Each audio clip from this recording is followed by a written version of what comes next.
Doğru. Sanatçılara gelen az parayla gelmiyor. Evet. Doğru ama bazı kenar semtlerde de çalışmalar çok az. Bu paralar sanatçılara verilen paralar buralara yatırılırsa daha iyi olur. Kenar semtlerimize şehrin hep İbrahim taraflarına çalışmalar var. Ama Karşıyaka taraflarına diğer kenar semtlerde çalışmalarımız çok az.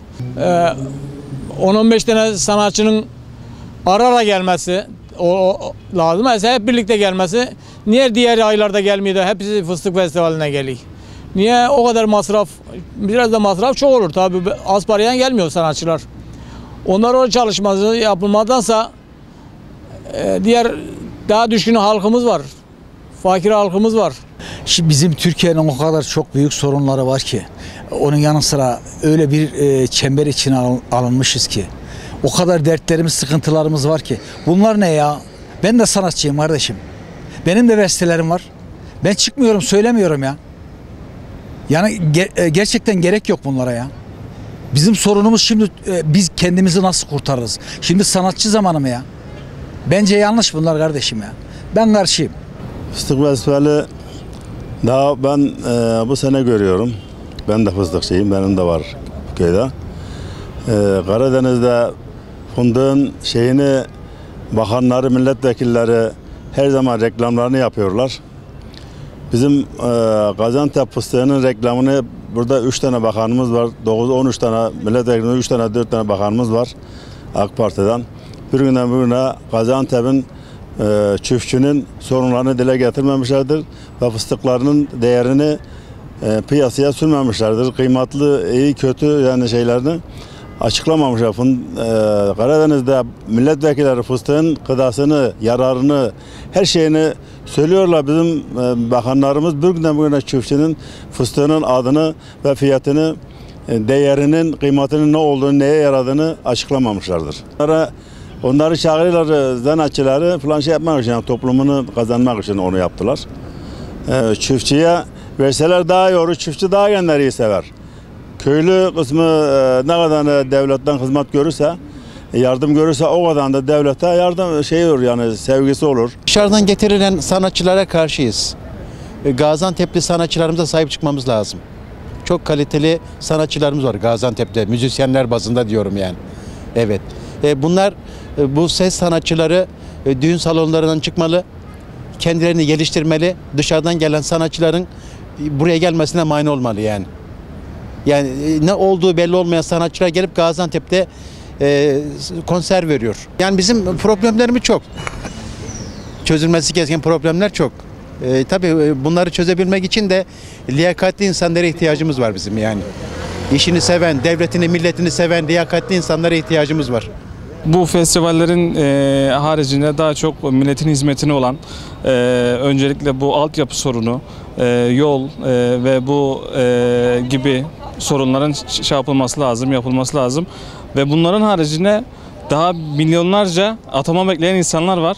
Önemli olan, en önemlisi bence bu. Bunun yerine bu gibi çalışmalar yapılması devletin daha çok yararına olur. Yani sanatçılardan dediğim gibi festival falan şu bu gelip geçici şeyler. Önemli olan milletin hizmetine sunulacak şeyleri devamlı hale getirmek gerekir. Bunun için ben yanlış buluyorum. Ben şöyle söyleyeyim, biz Karataş 2. bölgede oturuyoruz. Hala daha yollar yapılmamış. Toprak yollar. Su sıkıntısı zaten aldı başına gidiyor. 2 günde bir su kesiliyor, elektrik kesiliyor. Yani Karataş gibi 2. bölgede bu gibi durumların olması tabii ki eksiklikten kaynaklı. Daha çok milletin hizmetine olacak. Yani festival dediğimiz 1 saat, 2 saat, 3 saat olan bir şey ama en önemli mesele milletin devamlı, daimi alacağı hizmeti sunabilmektir. Bana kalırsa yanlış yapıyorlar. Bu yanlıştan tez zaman dönmeleri gerekiyor. Yani tanıtılması daha çok üniversitelerde yapılan etkinlikler ile milli eğitimde bulunan öğrencilere tanıtmak ile olan şeyler. Çünkü Antepli olup da dışarı gittiğiniz zaman ilk sorulan şey fıstık. Bunun akabinde yani sanatçıyla tanıtmanın bence hiçbir manası yok. Antepli gençlerin daha çok öğrenip bilmesi ve bu anlayışta dışarı gidip okuduğu zaman gerçekten bu fıstığı zaten tanıtmış oluyor. Antep'in her şeyini tanıtmış oluyorlar yani. Valla ben görüşümce doğru değildir. Neden doğru değildir? Yani bu paralar çok büyük bir mevzular. Tam biz de bilmiyoruz yani belediyenin ne verdiğini, ne ettiğini, ne yaptığını halka da aydınlatmıyor tam olarak. Verilmemesi lazım. Bu paraları başka yerlere harcanması lazım. Yani piyasa yani işsiz insanlara dolu. Yani bunlara yardım olsun. Ondan sonra başka bir şeyler olsun. Yani bu faydaları yapması lazım. Normalde yapmıyorlar. Bence yapmalar daha iyi yani. Bunlar getirmeler iyi değil yani bence yani. Yani böyle bu tür şeylere çok gereksiz buluyorum yani ben. Yani şimdi ben kendime paha biçim. Şimdi benim evimin yanı bak. Evimin yanı Antep'in göbeği sayılır. Benim evimin yanı daha halen çöp pislik içinde, toz tabar içinde. Yani bir rüzgar olduğu zaman şu zaman kapı pencereyi kapatıyor rüzgarda. O belediye söylüyorum onun üstüne atıyor, o belediye söylüyorum öbür üstüne atıyor. Yani böyle bunlara huzur para harcayacaklarına oraya gelip bir yatırım yapsalar bundan 1000 kat hayır duvarlar en azından daha iyi olur yani. Ülke olarak çok ciddi bir tehlikenin içinden geçiyoruz. Dört koldan savaş halindeyiz. Gerek 4. nesil siber savaşlar, gerekse sınırlarımıza yürüttüğümüz PKK'ya karşı, PYD'ye karşı ciddi bir savaş içerisindeyiz şu anda malum biliyorsunuz. Ülke olarak yakın zamanda biliyorsunuz bir darbe ve işgal girişimi atlattık ve henüz tehlikede geçmiş değil bana göre. Şu anda FETÖ örgütüyle ciddi bir mücadelenin içerisindeyiz. Gerek ulusal bazda gerekse uluslararası konjonktürde. Dolayısıyla savaş halindeyiz aslında. Böyle bir konjonktürde ben bu nevi eğlenceye yönelik, eğlenceye dayalı, eğlence kültürüne dayalı festivallerin olmasını açıkçası doğru bulmuyorum, yapılmasını doğru bulmuyorum. Kamu vicdanında maalesef meşruiyeti olmayan zaman zaman boyutlara çıkıyor. Çok ciddi bütçelerle işte ünlü, şöhretli sanatçılar getirterek bunlara konserler verdirtiliyor. Ben doğru bulmuyorum açıkçası bu festivalleri. Fıstık tanıtımı yapılacaksa bunu daha farklı bir şekilde yapabilirdik. Daha kurumsal, daha uluslararası ölçekte bu tanıtılabilir. Kaldı ki şu anda Gaziantep'te yapılan fıstık festivalinde fıstık da yoktu. Yani fıstığı olmayan bir fıstık festivali maalesef yürütüldü.